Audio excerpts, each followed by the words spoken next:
one quarter of your car. What are you doing, mate? If you don't open the window and shut the car off now and do as you're told. The car is arrest. Sorry, what for? Time. Suspicion of driving, no insurance, no license. Right, get a camera, mate. Here, take that. If you... What charges did you bring against Jeff? So, in the application for summons... This episode is brought to us by CrimeBodge. Make sure to check the link below, subscribe to his channel, and give him the credit he deserves. In this case, a routine traffic stop turns into what appears to be a full-blown power trip by an out-of-control sergeant. The driver is stopped because the car's paint color doesn't match police records, and when he says he is willing to provide all the required details without fully lowering his window, the sergeant pulls out a baton and threatens to smash the glass. Even after the driver complies, the sergeant says he will find something to ticket him for, and when that doesn't work, the situation escalates into an arrest. With support from CrimeBodge and a solicitor, the case is taken all the way to court, forcing the sergeant into a position few officers ever want to be in. Please do not touch my car! If you don't open the door, I'm going to smash it. What for? Because it comes back to a black Merc and I want to make sure your docs are all in order. It's not a Mercedes. Pardon? It's not a Merc. Black Jaguar, it comes back to. Now open It is black. Look at the roof. The law states that this is supposed. You have to, if you change over one quarter of your car. What are you doing, mate? If you don't open the window and shut the car off now and do as you're told. The car is shut off. Why you got a baton now? Count to three. One. Why have you got? You're being video and audio recorded. All right, fair enough. There's no need for the baton. There is, because you're not doing as you're told. You're going to be yourself lifted to check your documents, because at this minute in time, I don't think you've got any. I haven't got any on me. Full offence. It's road traffic act. You're not doing as you're told. Now wind the window down and pass me your driving licence. Do as you're told. I don't have my driving licence on me. Then there'll be no damage, will there? I don't have my driving licence on me. Tell me how and what it should be done. Right, the car doesn't need to be changed colour because it's not been 100% changed. If you look at the roof, it is still black. Right, well I don't know that, do I? Well, you're the police that, officer, mate. You're supposed to know that. You'll get a ticket for something. UK vehicle law doesn't require motorists to update records for minor or partial color changes. The obligation only applies when the vehicle's primary color changes. That's why the driver points out that the roof is still black. The dominant color of the car hasn't changed, so there's nothing that needs correcting on the system.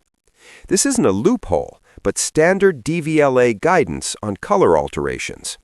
What makes the baton threat so shocking is that there was no urgency behind it. The driver was stationary, compliant, and calmly explaining the situation. There was no refusal to provide details, no attempt to flee, and no developing safety risk. The baton wasn't produced because the law required it. It appears to have been used simply to force instant compliance with the sergeant's interpretation of the rules. Sorry? Well, if that's it, you're... So, wait, sorry, you're finding something to ticket me for? Well, what you're saying to me is, I'm a police officer, I should know everything. When it's pitch black, right, for start off with, I'm stopping your car because it's coming back as a black, whatever it is. Right. Minute, you're not doing as you're told, therefore I'm going to get the situation safe by getting the keys and getting you out of the car and getting you in handcuffs. It's as simple as that, and you're going to be arrested for driving well, matters. This is my vehicle. Insurance and no licence. This is my vehicle. Right, well then do as you're told. Right, there's no need to be so aggressive. No, I'm being aggressive because you're not doing as you're told, and I don't know whether you're going to try and floor it out of here and run me down, etc., etc. I ain't getting out of there. You're turning a simple traffic stop into a big issue. You're going to get yourself arrested in a second for obstructing police and for driving matters. Do you understand? If you don't do as you're told. Now I'm asking you, open the door and get out so I can confirm who you are or show me some identification. I can confirm who I am from here, thank you. As per with the way you've been... per the road traffic law, you're meant to produce your driving licence and insurance to me. Why have you got an attitude towards us and saying you can't do this and you can't do that? Saying he is going to find something to ticket the driver isn't a simple slip.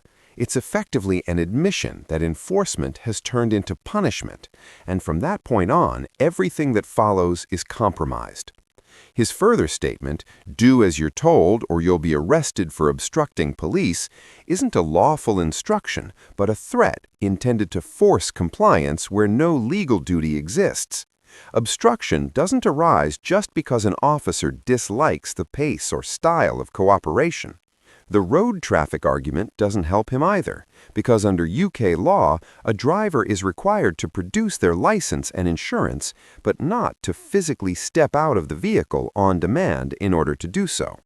And if those documents aren't immediately available, the law allows them to be produced later at a police station. Well, you're coming at me with a baton. First of all, you don't need to be so aggressive. Why do I need to open the door? You can confirm who I am from outside the car. The situation safe and the car switched off. The car is being switched off as soon as you got here, mate. As soon as I pulled up, I turned the car off. I didn't know that, did I? I didn't know that, did I? Did you not hear the diesel engine? I didn't hear that, did I? You're being argumentative, like I've just said to you. You are turning a simple traffic stop into something more complicated. I'm stopping you because your vehicle comes back as a black vehicle. At this minute in time, all I can see is blue. If I can bottom that out, I can bottom that out. I'm a sergeant from the No Excuse team. You can see the blue lights. You've been ordered to stop. You're not abiding by the road traffic law. I've stopped and I've put my keys up here, as you can see. My car is stopped. Right, open the door because I want to have a look at the tint on the windows. Open the door, I want to have a look at the tint of the windows. Well, thank you. So it's not too difficult, is it? It's not too difficult, was it? The safety excuse falls apart the moment you apply basic common sense. The engine is clearly off, the vehicle isn't moving, and the keys aren't even in the ignition. Safety checks exist to deal with uncertainty, but once that uncertainty disappears, the justification disappears with it. The sergeant isn't reacting to risk, he's ignoring the obvious indicators simply because they don't produce the outcome he wants. What really exposes this is the sudden shift to complaining about window tint. That wasn't a concern 5 minutes earlier because it wasn't real. It only becomes an issue once the safety narrative collapses. Window tint doesn't require the door to be opened on the spot, and it certainly doesn't override the absence of any offense or danger. This is escalation by substitution. When one excuse fails, replace it with another and hope something sticks. You put the phone down as well. Definitely not. Definitely not. Not with the way you've been pulling battens out. You'll be arrested. What for? Pardon? What for? I've just explained to you. Obstructing police, not allowing me to do my duty, and not allowing me to check whether you've got a driving licence and insurance, which I'm empowered to do with the road traffic law. Yes, I understand that. I understand that then completely. why are you being argumentative? Because to check my driving licence, you don't need to open my door. I told you I don't have a driving licence on me. I need you to come and sit in my car. I'm not going to do that, I'm afraid. I need to bottom out whether you're drunk or not, or you've had a beer. I can't do that out here. I'm sorry, do you have reasonable suspicion? Yes. Can you get your phone out recording, mate? Because this guy's very aggressive. He's got cans in here, and your behaviour. I need to. What, a can of Coke Zero? This man has a can of Coke Zero, and you're saying that I'm drinking because of it? Any vodka in there or anything? No. No. Right, you're in I'm under arrest. Sorry, what for? Time. Suspicion of driving, no insurance, no license. Right, get a camera, mate. Here, take that. If you. This is the point where the sergeant seems to disconnect from reality. He suddenly claims the driver needs to get into the police car so he can check whether he's been drinking, despite there being zero signs of impairment. No poor driving, no smell of alcohol, no slurred speech, no unsteadiness. The only thing he relies on is the sight of cans in the car, which instantly collapses when the driver shows their Coke Zero. That isn't suspicion, that's embarrassment. And when that angle fails, the sergeant escalates again, jumping straight to arrest for no insurance and no license without first establishing either. There's no prior confirmation, no completed checks, and no refusal from the driver to provide details. Just an arrest seemingly used to regain control of a situation the sergeant has already lost. You need to calm down. No, you need to calm down. Do as you're told. I have done nothing wrong. You've turned a simple traffic stop into being arrested. And you are bending my arm extremely aggressively. Because I'm detaining you. It's as simple as that. We're allowed to use force. We're allowed to use reasonable force to get somebody detained. Now get out the car and do as you're told. No, stop pulling that. That's attached inside my arm. I mean, it's attached inside my arm. How much more of a description do you need? What do you mean attached inside your arm? It is inside my arm. Is it? It's a medical device, mate. Well, I don't know that, do I? Well, You This is me. You've got a major attitude. It's because you're grabbing things out of my arm. I'm telling you, there's something attached in my arm, and you're pulling it. And I want to make the situation safe. This chap in here, I don't know what he's doing. I don't know what you're doing. I'm on my own. I want to go home at the end of the day. It's as simple as that. You're turning a simple traffic stop into an actual nightmare. You have. You've been non-compliant throughout. Non-compliant throughout. You do not have to say anything, but it may harm your defence if you do not mention when questioned somebody later on in court. You are under arrest at this minute in time, suspicion of driving this car, no insurance, no licence. When the driver says he's being hurt, the sergeant doesn't pause to reassess or ease his grip. Instead, he replies, "We are allowed to use force." That isn't an operational judgment, it's a declaration, showing he's no longer considering whether force is necessary, but simply asserting a right to use it. And that matters because in law, the issue isn't what force officers are theoretically allowed to use, but what is required in that specific moment. What makes this genuinely dangerous is the way the medical device is handled. The driver points it out, yet instead of avoiding it, the sergeant applies pressure directly onto it while using force. This isn't a fast-moving, high-risk arrest. It's a controlled situation where the officer simply chooses not to adjust his actions. What charges did you bring against Jeffcott? So in the application for summons, I alleged 4 offences. So the first one was false imprisonment in relation to the way that Jeffcott had arrested Carl. I also alleged common assault in relation to his use of the baton quite so early into the interaction. And then I alleged 2 public order offences in relation to the statements he was making, his aggression, and his tone throughout the incident. Essentially, we had to continue to chase over the space of, I would say, around a year to actually get a decision. And what was ICRAM's decision?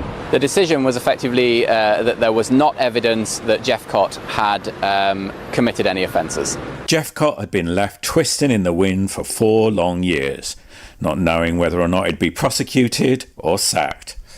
As a result, he threw in the towel and resigned from Dorset Police. Ben in particular spent weeks preparing the judicial review and the oral arguments, which took a full 90 minutes to recite in the High Court. He did us proud. Regardless of this, we both agree it was worth the investment because it achieved our aim: to have Jeffcott removed from the force. What Crime Bodge highlights here is that the real battle often isn't on the roadside, it happens in the system that follows. 4 allegations were raised: false imprisonment for what was argued to be an arrest without lawful basis, common assault for producing a baton almost immediately, and 2 public order offenses linked to the sergeant's behavior and tone. None of this was theoretical, as it related to behavior captured on video. Yet, after a year of pursuing the matter, the official conclusion returned as insufficient evidence, which gives an indication of how protected officers can become once a badge is involved. Crime Bodge and the legal team continued to push the case forward, not because the system seemed keen to resolve it, but because it was effectively being dragged there. The judicial review, the high court process, and the 90-minute oral argument weren't theatrics, they were leverage, and they worked. It appears that Jeffcott didn't leave policing because the system corrected itself, but because sustained scrutiny eventually made remaining in post impossible. That's an important distinction. Accountability here didn't arrive neatly as a verdict, but as the result of persistent pressure. The positive outcome is that an officer whose conduct raised serious concerns is no longer in uniform, but the cost and effort required to reach that point shows this wasn't justice delivered efficiently. It was justice forced into existence.